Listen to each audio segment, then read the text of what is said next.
So untuk setiap fenomena yang ada dalam tajuk gelombang ni, kita akan kaji dalam 3 keadaan, iaitu gelombang air, cahaya dan juga bunyi. Okey, sekarang cikgu pilih tajuk pembiasan gelombang. Okey, mungkin ada antara kita yang dah pernah belajar pembiasan gelombang daripada sekolah rendah pun sebenarnya kamu dah pernah dengar istilah pembiasan gelombang, tapi dia lebih kepada cahaya. Okey, so untuk tajuk ni kita fokus kepada 3, gelombang air, gelombang cahaya dan juga gelombang bunyi. Okey, first kita tengok dulu gelombang air. Okey, jadi bila uji kaji tentang gelombang air dalam amal, kita akan buat di dalam bekas yang bernama tangki riak.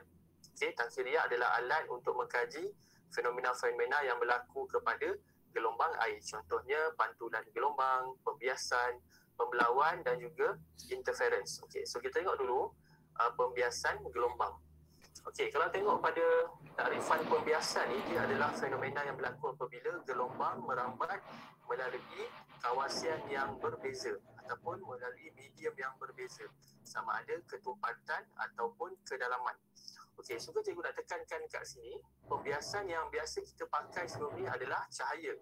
Okey, cahaya di mana pembiasan ataupun cahaya itu bergerak pada kawasan yang berbeza ketumpatan optik. Okey, so istilah yang dipakai adalah ketumpatan optik. Tapi untuk gelombang air, kita pakai sebenarnya adalah kedalaman, bukannya ketumpatan air. Tapi kedalaman air yang berbeza menyebabkan pembiasan berlaku. Okey, dapat Okey, so ini adalah corak pembiasan air yang berlaku dekat atas tangki riak. Bila kita pandang dekat tangki riak tu secara pelan ataupun pandangan atas, jadi kita akan nampak muka-muka gelombang gelombang air tu. Okey, so kalau tengok pada lukisan ni, okey, gelombang air asalnya daripada kawasan dalam merambat ke kawasan cetek. Okey, daripada kawasan air dalam ke kawasan air cetek. Okey, jadi dalam tangki riak tu, untuk hasilkan kawasan cetek mudah dia, kita perlu tenggelamkan satu blok kaca ataupun satu perspek. Okey, jadi bila kita tenggelamkan satu blok kaca dalam tangki riak tu, jadi kawasan air atas blok kaca tu menjadi cetek. So itulah tujuan kita buat kawasan cetek, sebab kita nak lihat pembiasan berlaku. Okey, jadi faktor yang menyebabkan pembiasan gelombang air adalah kedalaman yang berbeza, bukannya ketumpatan. So tolong ingat yang itulah, okey. Sebab ramai student yang cikgu ajar, kadang-kadang dia orang masih lagi terbawa-bawa ketumpatan, sedangkan ketumpatan itu sebenarnya untuk cahaya dan bunyi. Okey, tapi untuk air adalah faktor kedalaman. Okey, kedalaman air tu. Okey. Jadi pertama, kalau kamu lihat kawasan air dalam, lambda dia mesti panjang. Okey, ini salah satu konsep yang kamu kena pegang. Okey, bila gelombang bergerak dekat kawasan dalam, wavelength dia ataupun lambda dia adalah panjang. Bila masuk kawasan cetek, lambda dia akan menjadi pendek. Okey, itu yang kamu kena pegang untuk memahami konsep dalam gelombang ni. Okey, kawasan dalam lambda panjang, kawasan cetek lambda pendek. Kemudian dia punya kelajuan pun sama. Bila kawasan dalam, gelombang bergerak laju. Okey, bila kawasan dalam gelombang bergerak laju, bila masuk kawasan cetek, kelajuan dia berkurang sedikit. Okey, disebabkan oleh kedalaman dia dah berkurang. Okey, jadi dalam kawasan dalam lambda panjang, kelajuan tinggi, kawasan cetek lambda pendek, kelajuan pun rendah. Okey. Jadi macam mana kita nak tengok lukisan pembiasan gelombang? Okey, jadi kamu pakai formula DCDN. Okey, DCDN. Okey, DCDN ni maksudnya dalam cetek dekat normal. Dalam cetek dekat normal. Okey, maksudnya bila gelombang air bergerak dari kawasan dalam ke cetek, okey, kawasan dalam ke cetek, okey, pembiasan dia mendekati normal. Okey, pembiasan mendekati normal. Okey, tengok gambar rajah ni. Okey.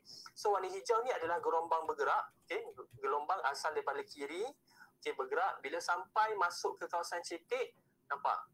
Okey, gelombang yang warna hijau ni dia akan terbias mendekati normal. Okey, normal ni yang warna merah putus-putus ni. Okey, normal mesti berserenjang dengan sempadan kawasan dalam dan cetek. Okey, jadi DCDN ni adalah gelombang daripada dalam ke cetek. Okey, gelombang bergerak daripada dalam nak masuk ke cetek, so dia akan terbias mendekati normal. Okey, terbias mendekati normal yang merah ni, putih putus.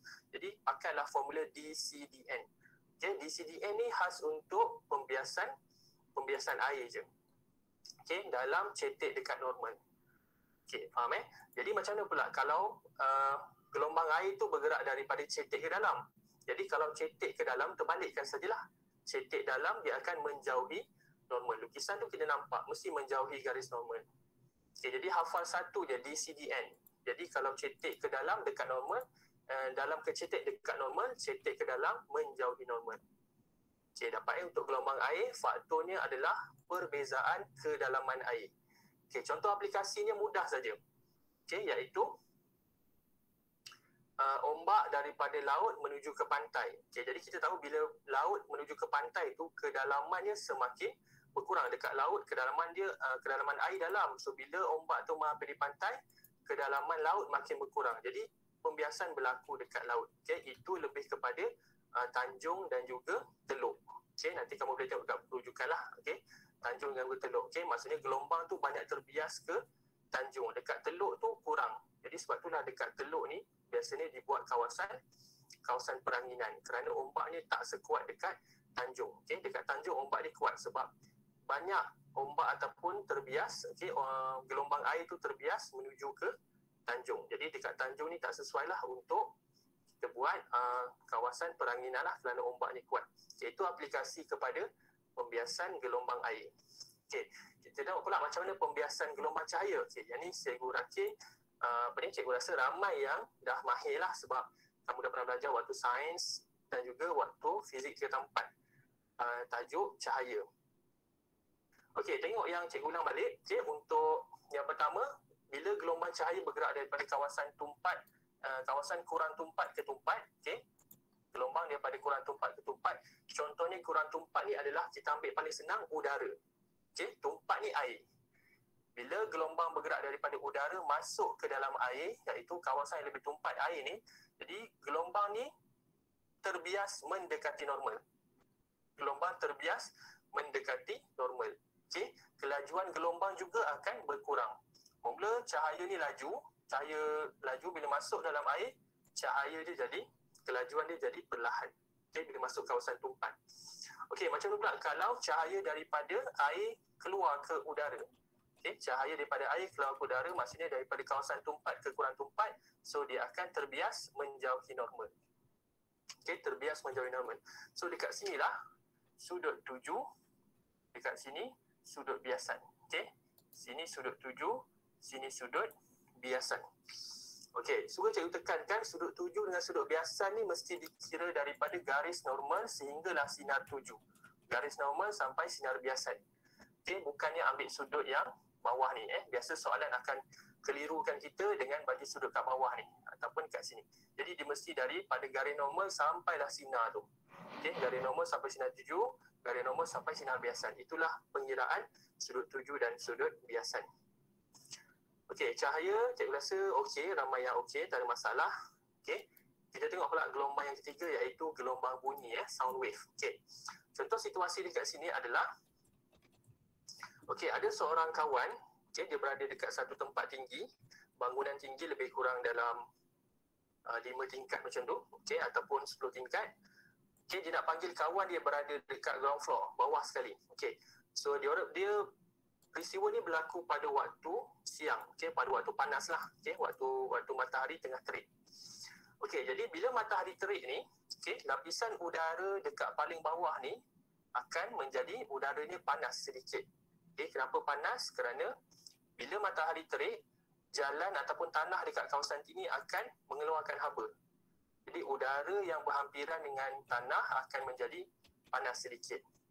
Okay, semakin ke atas, udara semakin sejuk.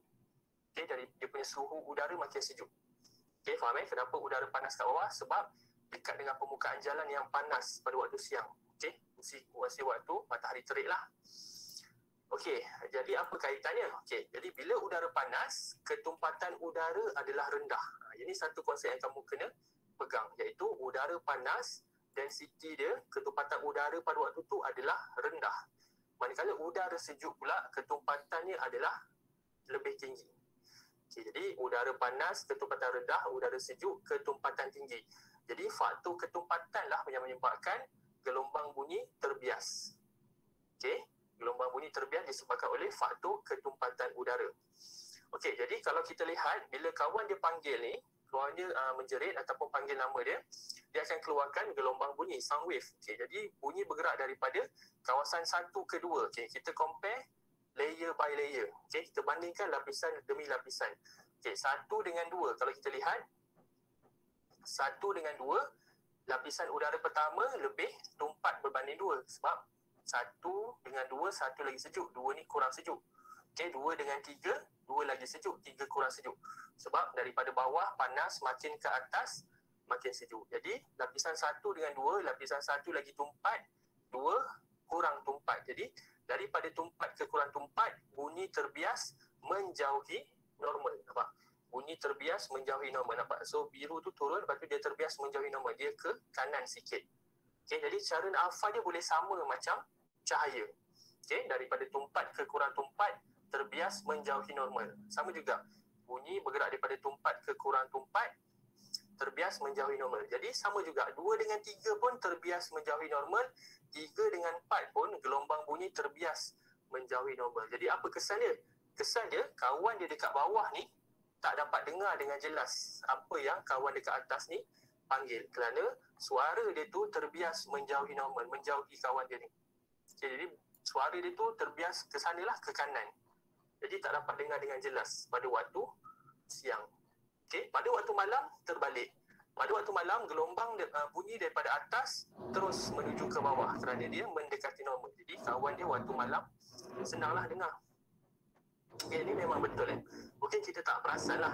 Okay, tapi benda ni sebenarnya boleh dibuat. Okay, eksperimen ni. Dalam soalan pun pernah keluar soalan bentuk macam ni. Okay, dia suruh tengok macam mana pembiasan bunyi tu terbias pada waktu siang dan waktu malam.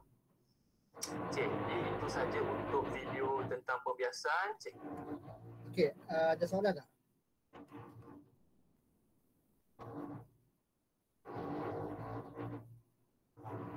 Bunyi bising.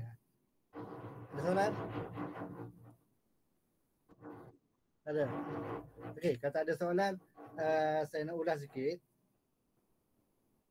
Kalau apa Cikgu Hashim kata tadi, bagi pembiasan gelombang cahaya dan juga gelombang bunyi, okay, daripada medium kurang tumpat kepada medium lebih tumpat, ia akan mendekati.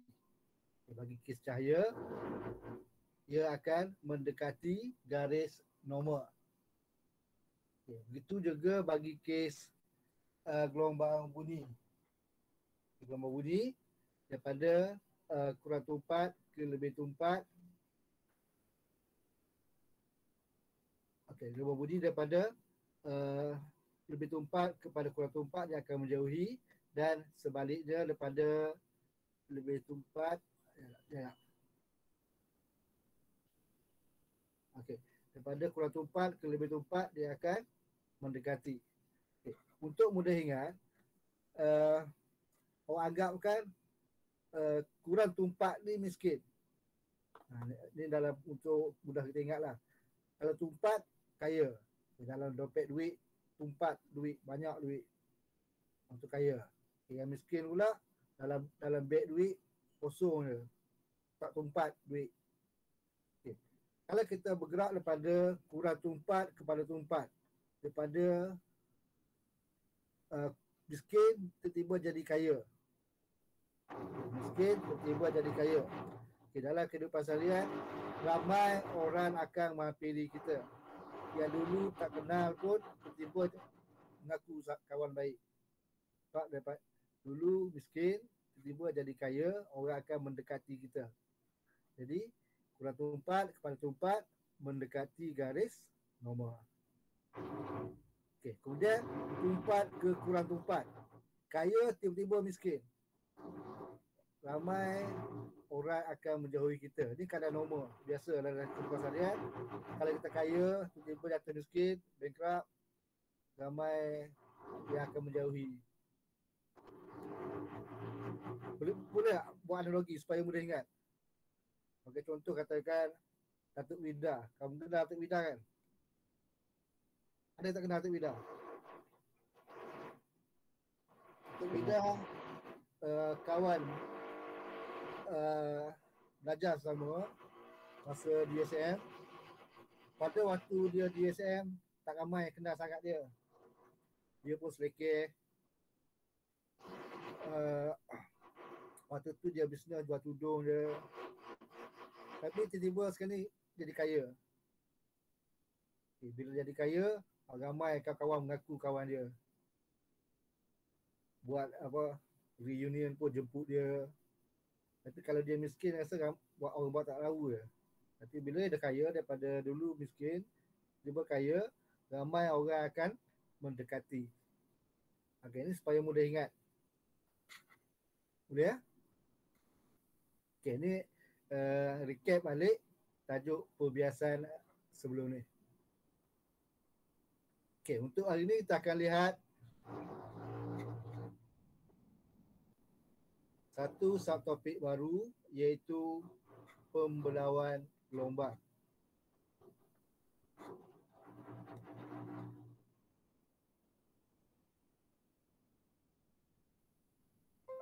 Okey, apakah yang dimasukkan dengan pembelauan?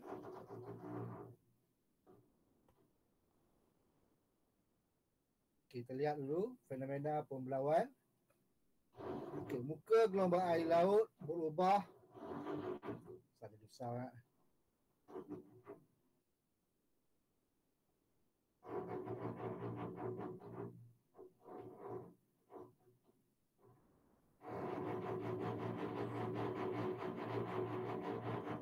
Laptop saya pun buat bergetar dalam tai. Okey. Kalau kita lihat dalam gambar pada sebelah kiri tu, itu suasana gelombang air di Benteng Marat. Benteng di Marat, Terengganu. Okey, diambil pada pandangan atas. Okay, kalau kita lihat, terdapat perbezaan corak gelombang air sebelum dan selepas melalui satu celahan. Itu pada bahagian A dan bahagian B. Muka gelombang air laut berubah daripada muka gelombang satah di kawasan A. Di kawasan A ni, bentuk muka gelombang adalah lebih kurang satah, gelombang lurus. Okey, walaupun kita lihat sini tak apa jelas sangat, tapi gelombang di sini adalah gelombang satah. Kepada muka gelombang membulat di kawasan B. Gelombang yang sampai pada kawasan B selepas melalui celahan, dia lebih kepada membulat ataupun separuh bulatan. Kita akan lihat gelombangnya lebih melengkung. Okay. Hal ini menunjukkan bahawa gelombang air, iaitu gelombang air laut, mengalami penyebaran semasa merambat melalui celah pada benteng. Itu gelombang apabila dia bergerak pada A sampai ke celahan, muka celahan ini, dia akan disebarkan. Dia akan disebarkan keseluruhan permukaan, keseluruhan kawasan dalam bahagian B ini. Ya? Gelombang yang sampai pada suatu celahan, dia akan disebarkan ke seluruh kawasan pada bahagian B.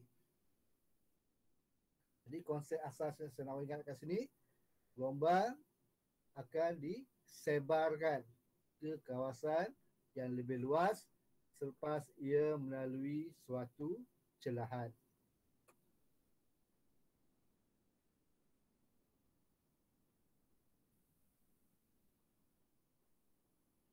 Okay. Pembelauan gelombang boleh berlaku kepada gelombang air, cahaya dan gelombang bunyi. Okay. Pembelauan gelombang bagi gelombang air, apa yang telah saya tunjukkan tadi.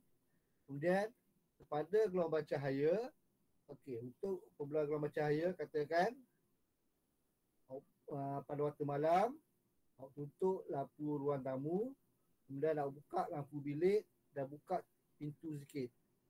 Awak akan nampak cahaya keluar daripada bilik dan disebarkan ke kawasan ruang tamu. Kau akan nampak alur cahaya yang melalui celahan pintu disebarkan ke kawasan yang lebih luas. Dan juga kita dapat lihat keamatan cahaya yang disebarkan kurang daripada cahaya di dalam bilik. Kenapa keamatan cahaya kurang daripada cahaya dalam bilik? Sebab cahaya yang sampai pada celahan pintu tadi disebarkan ke kawasan yang lebih luas. Itu juga bagi kes gelombang air. Saya hendak balik gambar ini. Gelombang air daripada A, katakan amplitude gelombang air bagi A agak tinggi. Kemudian bila sampai kepada celah, gelombang tadi disebarkan.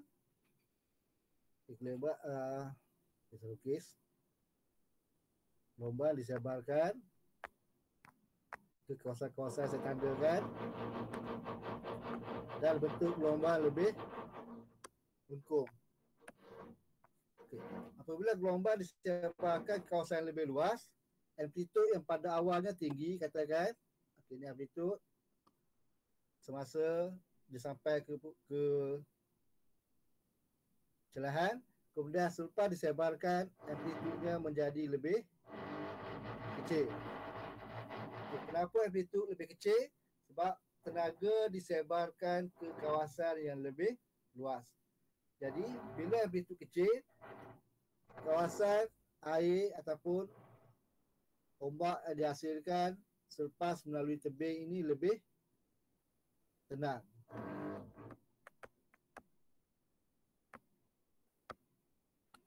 Lebih tenang, amplitude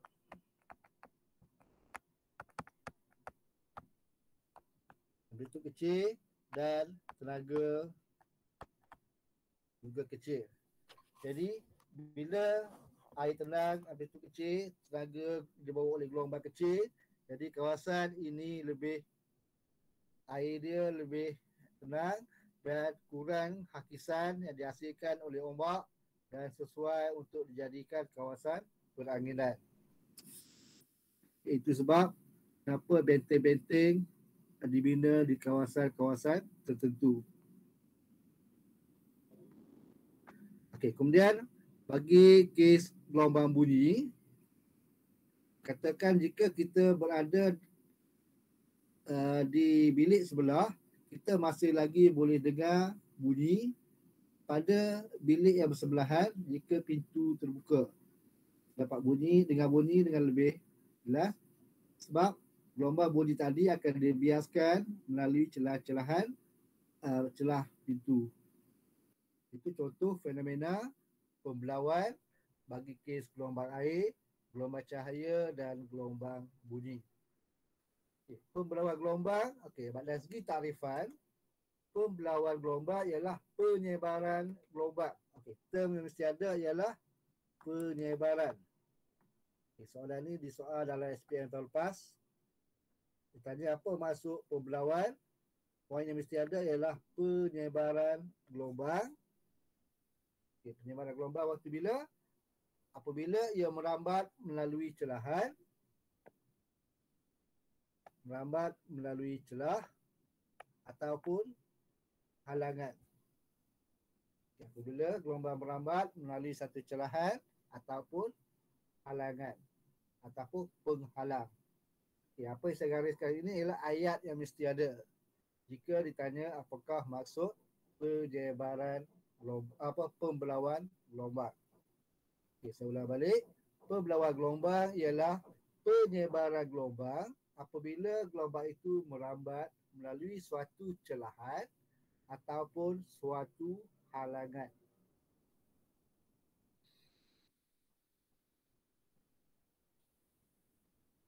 Okey, terlihat ciri-ciri gelombang sebelum dan selepas pembelauan.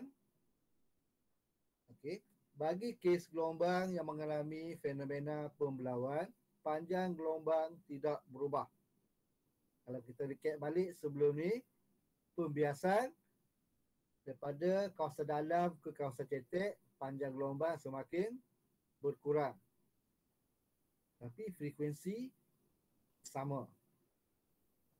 Tapi bagi kes pembelauan, panjang gelombang tidak berubah. Maksudnya gelombang sebelum dan gelombang selepas panjang gelombangnya tidak berubah. Okay, saya cek balik, lihat balik gambar rajah sebelum ni. Okay, katakan ini panjang gelombang sebelum.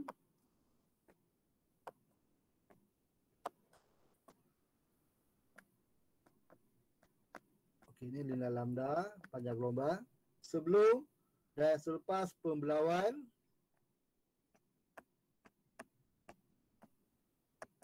Nilai lambda adalah sama.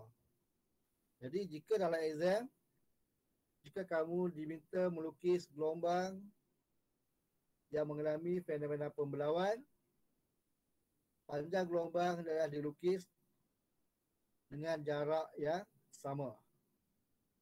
Dan saya rasa untuk lukis dengan tepat susah. Jadi untuk memudahkan, sila labelkan seperti apa saya buat. Walaupun secara mata kasar dia nampak pendek, ada nampak kecil, tapi bila kita labelkan, pemeriksa akan faham apa yang kita masukkan. Iaitu panjang gelombang sebelum saya labelkan dengan lambda, panjang gelombang selepas juga saya labelkan dengan lambda. Jadi panjang gelombang sebelum dan selepas nilai dia sama. Okey, itu dari segi panjang gelombang. Panjang gelombang tiada perubahan. Okey, kenapa panjang gelombang tidak berubah? Sebab laju tidak berubah. Panjang gelombang bergantung kepada laju. Dan laju bergantung kepada kedalaman. Jika kedalaman tidak berubah, kelajuan gelombang tidak berubah, panjang gelombang juga tidak berubah. Jadi kawasan dalam, gelombang bergerak dengan lebih laju. Tapi bagi kes pembelauan ini, kita anggap kedalaman sama. Kita bincangkan kesan pembelauan bagi kes kedalaman sama. Okey. Seterusnya, frekuensi. Frekuensinya juga tidak berubah. Frekuensi bergantung kepada sumber gelombang dihasilkan. Jika sumber gelombang sama sebelum dan selepas pembelauan, jadi frekuensi gelombang tidak berubah.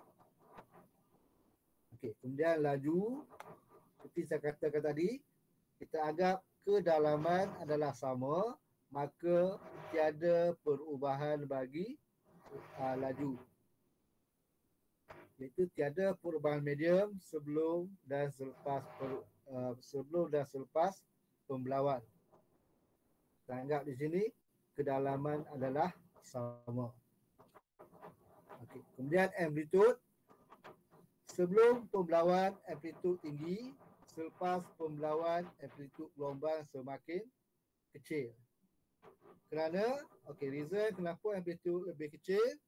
Kerana seperti apa saya katakan tadi, tenaga gelombang tersebar ataupun disebarkan ke kawasan yang lebih luas selepas dibelaukan. Okey, saya ulang balik. Amplitude semakin berkurang kerana tenaga gelombang tersebar ke kawasan yang lebih luas selepas dibelaukan. Okey, kemudian arah perambatan. Arah perambatan gelombang berubah. Contohnya daripada satu arah dia akan berubah ke banyak arah. Okay, reason kenapa arah berubah? Kerana muka gelombang disebarkan. Kita lihat balik rajah gambar foto 5.12 ini. Sebelum pembelauan, gelombang bergerak dalam arah yang saya tandakan. Okey, gelombang bergerak ke arah tersebut. Tapi selepas dibelaukan, dia bergerak ke banyak arah. Ada ke atas, ada ke bawah dan sebagainya lurus.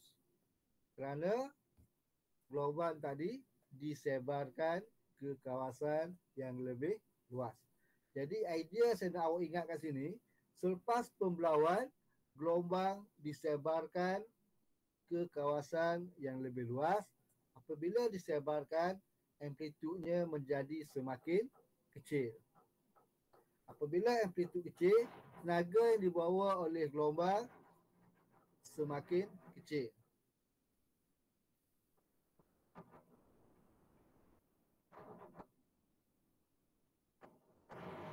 Okey, ini contoh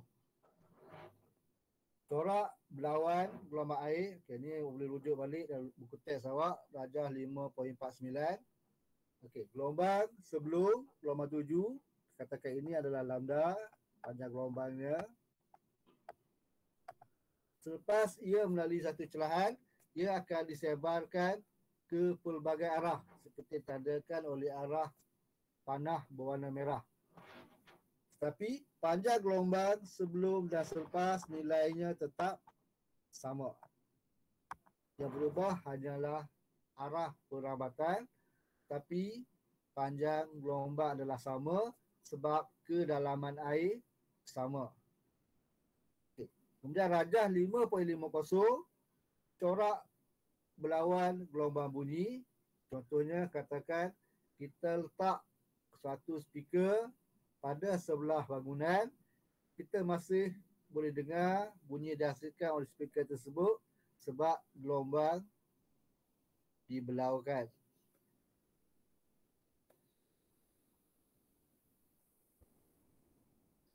Okay, ini contoh gelombang dibelaukan apabila gelombang cahaya dibelaukan apabila melalui suatu celahan tunggal. Okay, sebagai contoh, katakan awak rapatkan dua jari. Awak rapatkan jari awak. Tunjuk payah. Okay, katakan jari awak rapatkan.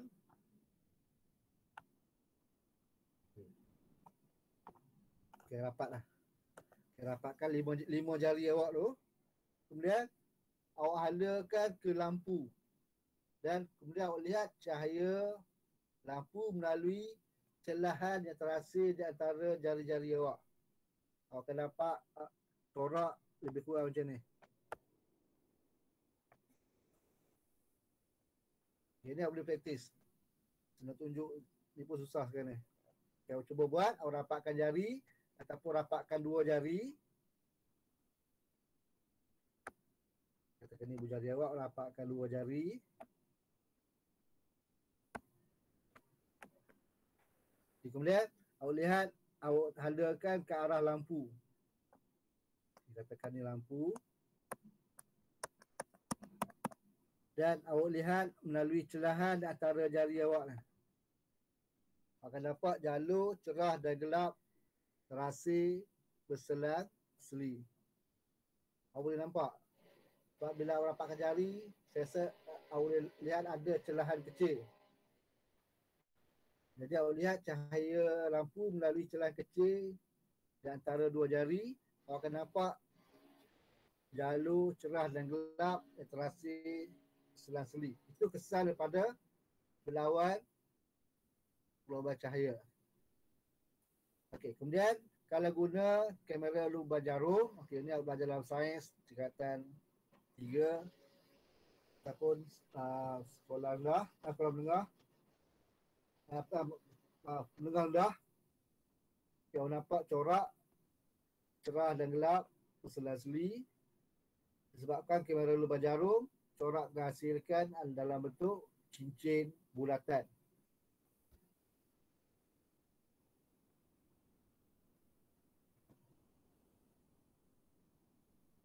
Okay. Apakah faktor-faktor yang mempengaruhi fenomena pembelauan gelombang? Okay, beberapa faktor yang mempengaruhi. Pertama ialah saiz celahan, sama ada saiz celahan tadi besar atau kecil. Dan yang kedua ialah panjang gelombang.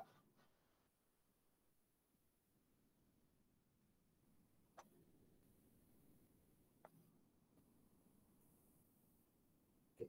Lihat jadual 5.10. Okay, ini juga boleh rujuk dalam buku teks. Pada bahagian atas, jika saiz celahan besar, pada bahagian bawah kita kecilkan saiz celahan, tapi panjang gelombang sebelum dan selepas sama. Okay, panjang gelombang Panjang gelombang sebelum bagi kes celahan besar dan panjang gelombang sebelum bagi kes celahan kecil. Okey, nilai dia sama. Dan selepas dibelaukan, jika celahan adalah besar, gelombang kelihatan kurang dibelaukan.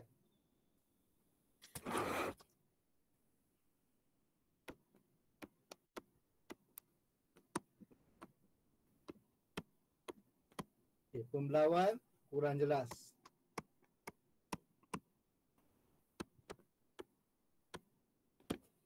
Okay, seperti saya kata pada peringkat awal tadi, kalau katakan gelombang cahaya, pada waktu malam, awak tutup lampu ruang tamu, awak buka lampu bilik.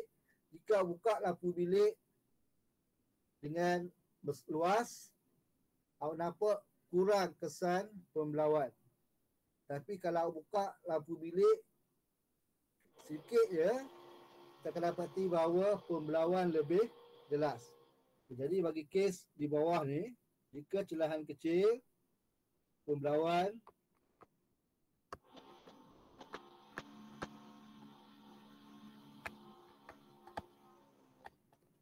kesan pembelauan lebih besar.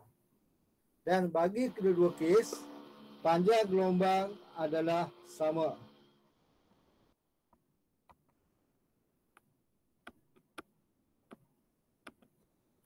Okey. Panjang gelombang sebelum pembelauan adalah sama dengan panjang gelombang selepas pembelauan.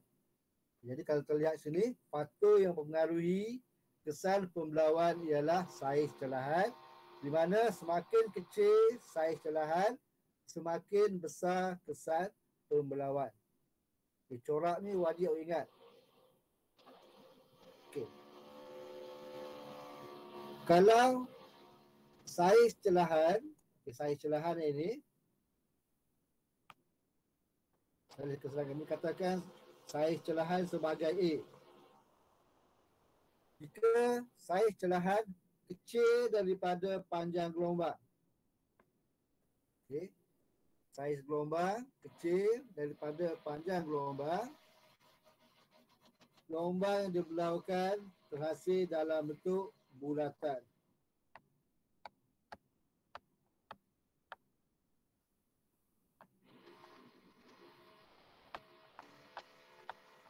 Bulatan ataupun semi bulat ataupun melengkung.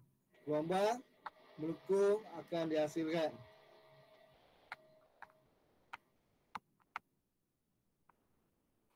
Itu jika saiz celahan kecil daripada panjang gelombang. Kemudian kalau terlihat pada bahagian atas, saiz celahan nilai A ni, okay, A besar daripada panjang gelombang, pembelauan kurang jelas dan bentuk gelombang lebih lurus. Okay. Ini untuk memudahkan awak ingat, jika diminta melukis gelombang sebelum dan gelombang selepas pembelauan.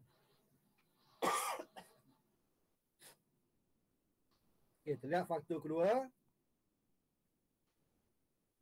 Kalau tadi kita manipulasikan saiz celahan, tapi bagi kes ni saiz celahan sama, tapi yang kita ubah ialah panjang gelombang. Okay, ini saiz celahan saya labelkan dengan A.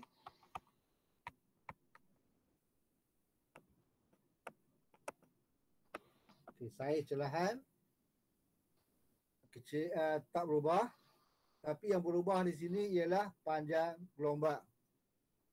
Okey, bagi bahagian atas, panjang gelombang kecil daripada saiz celahan, kita akan dapati gelombang kurang dibelaukan. Pembelauan kurang.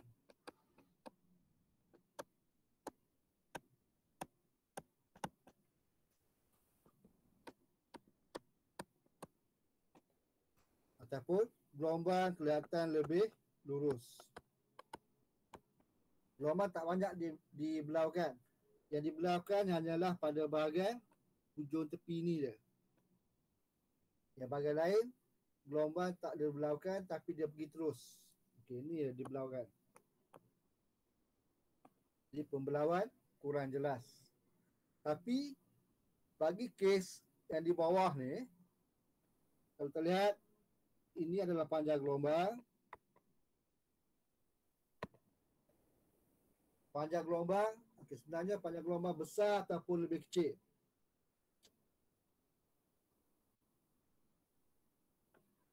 Panjang gelombang besar ataupun lebih kecil, ataupun sama. Besar ataupun sama.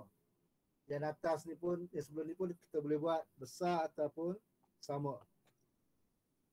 Okay. Jika panjang gelombang besar ataupun sama dengan saiz celahan, pembelauan lebih jelas.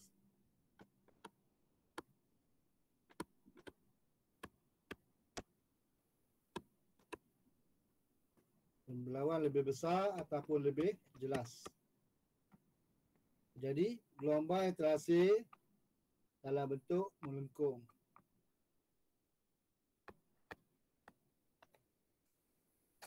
Okay. Jadi, kalau kita lihat, dua faktor mempengaruhi kat sini, iaitu yang pertama tadi ialah saiz celahan.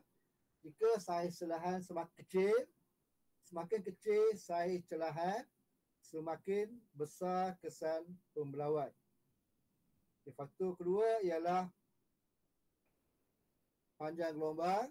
Di mana semakin besar panjang gelombang, semakin besar kesan pembelauan, ataupun kita boleh katakan juga pembelauan lebih jelas ataupun lebih banyak. Okey, kemudian kesan-kesan pembelauan. Okey, ini kita boleh ringkaskan. Dari segi panjang gelombang tetap, saiz celahan yang lebar, penyebaran gelombang kurang ketara ataupun kurang penyebaran. Saiz celahan sempit, penyebaran gelombang adalah lebih ketara. Kemudian, jika kita tetapkan saiz celahan, panjang gelombang pendek, penyebaran gelombang kurang ketara, manakala panjang gelombang panjang, penyebaran gelombang kita akan dapat lihat ia berlaku dengan lebih ketara. Okey, pembelauan gelombang dalam kehidupan seharian. Kita boleh lihat bagi 3 kes, gelombang air, gelombang cahaya dan gelombang bunyi. Okay, bagi kes gelombang air, biasanya kita boleh lihat pada kawasan-kawasan perangainan ataupun kawasan-kawasan tertentu ada dibina benteng penahan. Tujuan benteng penahan ialah untuk menghasilkan suatu celahan dan membiarkan supaya gelombang air daripada lautan yang luas dibelaukan sebelum sampai ke pantai untuk menghasilkan kawasan air yang tenang dan sesuai digunakan sebagai kawasan peranginan ataupun kawasan persinggahan kapal-kapal. Sebab apabila gelombang tadi melalui satu celahan, ia akan dibelaukan, jadi tenaga dibawa oleh gelombang menjadi semakin rendah, jadi keadaan laut tidak berombak dan kurang risiko kepada kapal-kapal kecil. Jadi ia lebih sesuai untuk persinggahan kapal ataupun aktiviti rekreasi ataupun kawasan peranginan. Itu aplikasi dalam kehidupan seharian. Ini seperti kalau lihat gambar ni, gambar di Pantai Kok di Langkawi.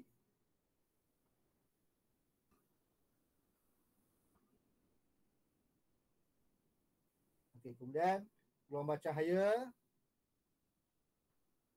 Kebiasaan gelombang cahaya, hologram yang dihasilkan oleh kesan pembelauan cahaya digunakan sebagai tanda keselamatan pada kad bank seperti kad debit dan kad kredit. Okey. Ini kalau lihat hologram itu, fenomena yang tunjukkan adalah fenomena pembelauan cahaya.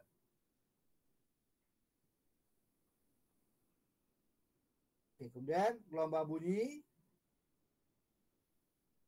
Gelombang infrasonik yang dihasilkan oleh gajah mempunyai panjang gelombang yang panjang untuk memudahkan komunikasi antara gajah pada jarak yang jauh.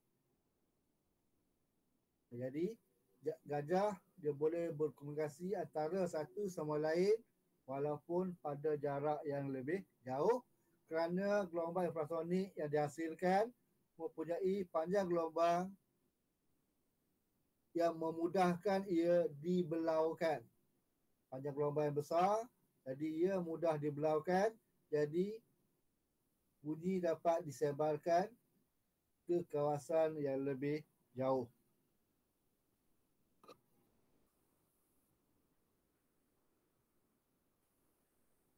Okey, ada soalan?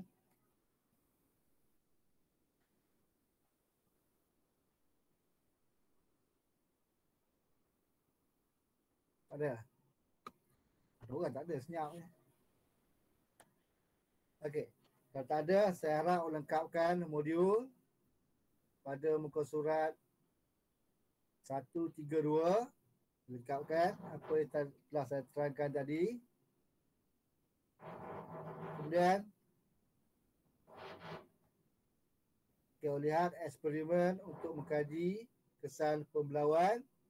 Seperti yang terangkan tadi, untuk mengkaji kesan pembelauan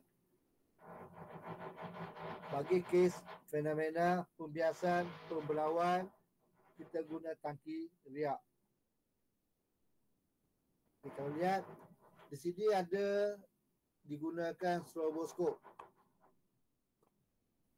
Lalu tanya dalam exam, apakah guna stroboskop? Jadi saya harap buat catatan, stroboskop digunakan untuk menghasilkan gelombang pegun ataupun untuk memegunkan gelombang.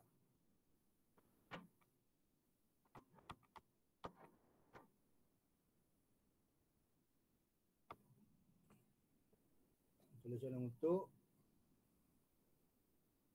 membekukan gelombang.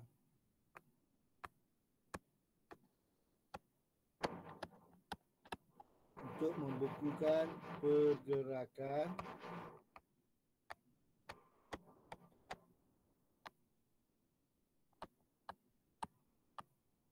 okey, saya harap buat catatan pada modul awak tu. Fungsi stroboskop ialah untuk membekukan pergerakan gelombang. Itu kita lihat gelombang dengan menggunakan stroboskop seolah-olah gelombang tadi tidak bergerak. Itu apa dimaksudkan dengan membekukan pergerakan gelombang.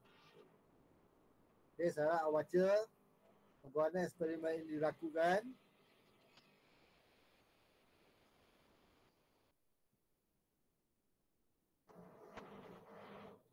Okey, fenomena tadi pembiasan. Okey, ini pembelauan gelombang cahaya.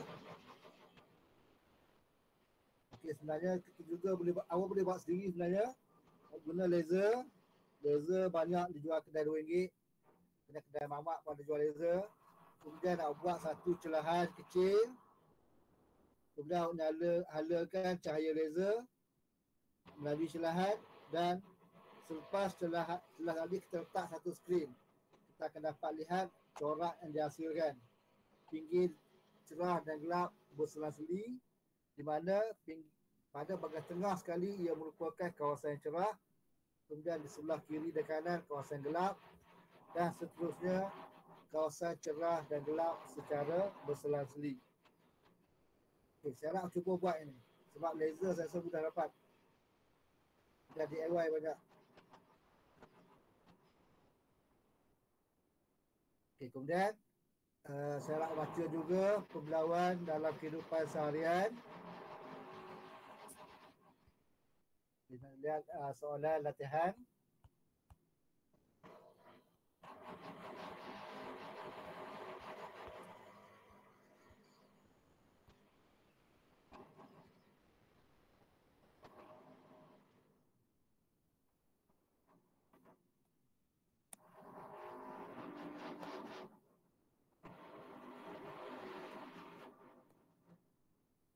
Ada soalan latihan sepadan. Kita lihat buku teks.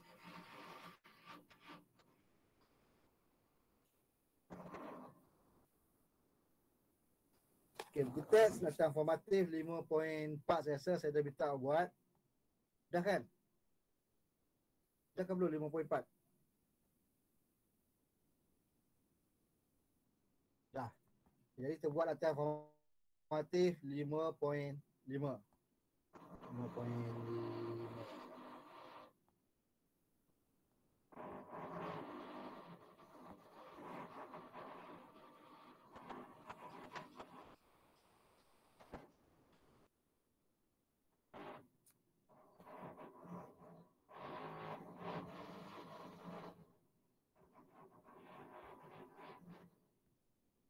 Okey. Ini latihan formatif 5.5. Saya nak buat soalan nombor 1 dan soalan nombor 2. Terutama sekali soalan nombor 1 ni, awak kena praktis buat. Sebab dalam exam soalan, dia boleh bagi soalan simple macam ni je. Dia minta awak lukis gelombang selepas mengalami fenomena pembelauan. Itu lekatkan rajah dengan melukiskan corak pembelauan gelombang. Jadi awak lukis soalan nombor 1 dan soalan nombor 2. Okey, ada soalan?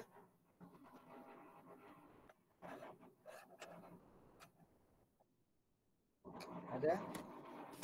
Kalau tak ada, ya.